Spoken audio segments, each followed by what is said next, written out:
It should have been our time to shine. 2026 was, in theory, going to be an amazing year for PC gaming. And unfortunately, now it's looking like it's going to be a turbulent year, shall we say. Unfortunately, yeah, the current situation with the RAM prices and just the general state of things, thanks to people like Donald Trump and the various other dickheads that have powerful positions in the world, and we are facing an interesting year, shall we say. So why do I say it should have been a good year? Well, I mean, PC gaming has been dying now for the last 20 years, according to some people. I think 2008 was a particularly good year for PC gaming going to die a death. There were quite a few articles that year saying that PC gaming was basically done, dead in the water, finished. And yet every year PC gaming endures and actually thrives. Now, the console vendors, Microsoft and Sony, they've kind of dropped a bollock in the last couple of years. So Microsoft is essentially dropping out the game and becoming essentially a publisher. And then we've got Sony that hit a bit of a speed bump, well, a massive speed bump, thanks to Jim Ryan. His shift towards a live service model meant that a lot of their first party games were going to be retrofitted into live service games like Spider-Man and The Last of Us. Somebody saw some sense somewhere. Jim Ryan exited from the company, and that's left Sony scrambling to catch up. But essentially, this generation, I would say, has almost been lost. We've had no real first-party games. So yeah, Sony is also in a bit of a situation with their games, and so PC gamers are now welcoming many more people over to our platform. So here's the snag. PC gaming is now under threat again, and this could be a real threat because we need hardware for our games to run. Think of the games as being the fish and the hardware is the ocean which they swim in. If you take away the ocean, the fish die. In the same way that if somebody, little Johnny, his first year of gaming, he tells his dad he wants a PC gaming rig, and his dad goes to the shop and wants to buy a PC gaming rig. It used to cost about 2-3 grand for a really good PC if you bought it from a company that makes them. Now you're looking at 5, 6, 7,000 pounds for the same PC due to the GPU mainly and the RAM just going through the roof. So that is now pricing people out of actually owning a decent gaming rig. Now, I will go into a few things we can do to get around this, and I do believe this is a temporary hitch, and the rules of supply and demand will save us. But yeah, we're in for a rough ride this year. So those of you who remember COVID, and I'm assuming that's most of you, will probably remember the toilet paper situation, where you would get to the shops early and you would see some dickhead riding the opposite way with a car loaded full of toilet paper. That was basically a thing. People were buying toilet paper because they were scared of running out of toilet paper. Now, ironically, that wouldn't have happened if that one idiot hadn't have bought all the toilet paper. If everyone had just bought their own share, things would have been fine. And that is a really good analogy for what is happening right now in the world of memory. They said this years ago, but it's actually coming true now. These big, massive companies are dominating our planet. They're becoming more powerful and more influential than actual governments. When deep space exploration ramps up, it'll be the corporations that name everything. The IBM Stellar Sphere, the Microsoft Galaxy. Companies like Amazon, like Meta, and all the other big players like Microsoft, they're all essentially hoovering up the world's supply of RAM in an effort to get to be the first to build these super data centers that will handle AI. Now, AI is a big thing at the moment. Lots of people are downloading Gemini and using ChatGPT. I can hear little old ladies talking in coffee shops about how they asked it this question and it gave them this amazing answer or helped them write poetry. And people are kind of playing with it right now and deciding what it's good for. But essentially, we don't actually have a really good use case for it. It's like a dog chasing a car. I think once all these AI companies realize that they've built their data centers and people aren't using it as much, I think they will just not know what to do with it once they've actually got it. And that may be when we see the AI bubble burst. I think the problem at the moment is that not many people really know how this is going to go and where we'll be in a year. I'm hoping that things will have leveled out. I'm hoping that the AI bubble not so much as burst, but has tempered people's appetite for AI in terms of how it's affecting the rest of the market. So recently, Jeff Bezos got caught saying the quiet part out loud.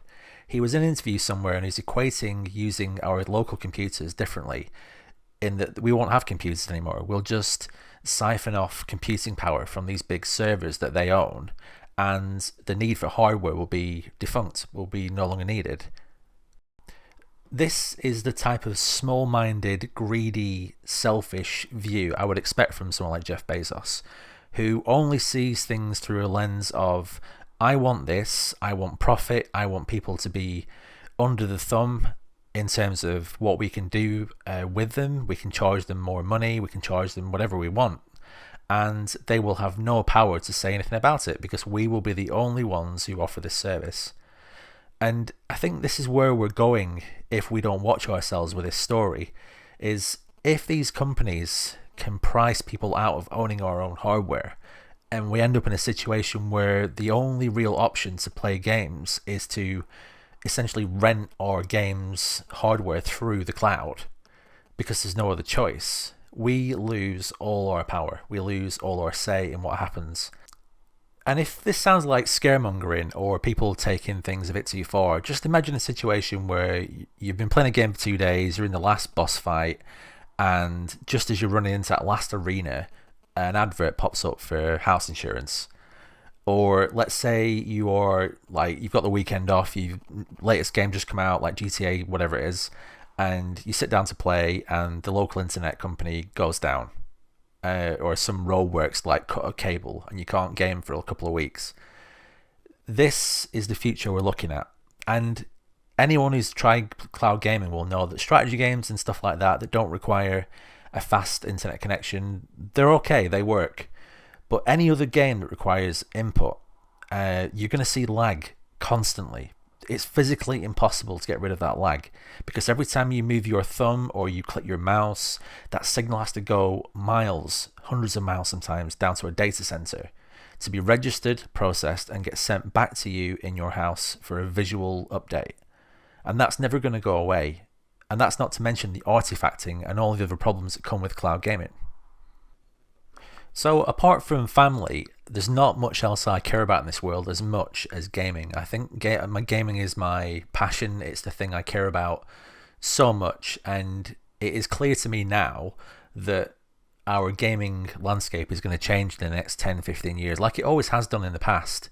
But now, as the game industry becomes more valuable, I think that more greedy, manipulative companies are coming in and seeing it as a paycheck, and they don't care. They really don't care about the integrity of games and how they play. They just see profit. They just see a way to exploit people, a way to get more money per quota. And it really does worry me that a lot of younger gamers who don't know what they're missing will come into gaming and see games as being okay to be played on mobiles, okay to be played on a tablet through an internet connection with no hardware involved. They won't know what it was like to have your own PC or your own console and to have that power in your house. Because when we give up that hardware, we give up our say on how we play our games. And that is what keeps me awake at night. That is a scary thought, guys.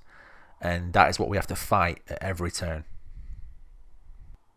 So over the next 12 to 24 months, we can't really say what exactly is going to happen. It all really depends on the markets and how they respond. If the manufacturers can start to get some more products into the markets for retailers, that will ease things down a bit and get prices to come back down. Things could go crazy and it could get a lot worse before it gets better. I would say if you can avoid spending any money for the next 12 to 24 months, do that. Just batten down the hatches, use what you've got. I've personally got a 3080 Ti, and at 1440p it runs everything absolutely fine on the almost highest settings. So yeah, if you're on 1080p and you're getting a new computer and you want to get a new monitor, obviously you do. Always go for 1440p in my opinion. The price difference is great, but also the horsepower you give up to go to 4K is just not worth it. I mean, yeah, if you've got infinite money, then yeah, go for it. Get a 4K monitor. But yeah, if you're on a budget and you want to save a bit of money, 1440p is absolutely king in my opinion. So all the memory drama aside, what else have we got coming up this year? Well, we are going to get, hopefully, Valve releasing their new systems, their new Steam machines. And you've got to feel sorry for Valve because they just seem to have the worst timing ever. They've announced these new systems and everyone was hoping they'd be around £600 or £700. Well, some people were hoping they'd be £500, but they weren't living on planet Earth. These are going to be PCs, so they were always going to be around £700-800, even with Linux and even with like a custom made system. But yeah, and someone's reported now they're going to be £1,000 or in excess of £1,000. I still think if they are as powerful as they look for what they are, I think that would be a pretty decent computer to put next to your TV in the lounge or wherever, or maybe someone's first computer. That would definitely be a really nice system. So hardware woes aside, what else have we got coming out this year? Well, in terms of gaming, we've got a pretty good year coming up. Obviously the big one is GTA 6. We also got games like Blood of the Dawnwalker, games like Crimson Desert, which looks absolutely fantastic. Little indie games like Hell Express, interesting games like Batman Legacy of the Dark Knight. So I am going to do a video in a couple of days about games I'm looking forward to this year with attached videos obviously. And yeah, moving forward, I'm also going to do a video on MMOs. Just recently started playing Guild Wars 2 again, so you can expect a retro summary review of everything that's gone on with that game so far. I actually been really surprised to learn there's 6 expansions now for that game. So yeah, I've got a hell of a lot of catching up to do with that. I'm very much looking forward to it. So yeah, lots of potential ups and downs this year, but hopefully things will pan out for the best. But yeah, thanks for stopping by, guys. I appreciate you all, and I hope you're having a decent 2026 so far. And I will see you in the next video. Take care, guys. Bye-bye.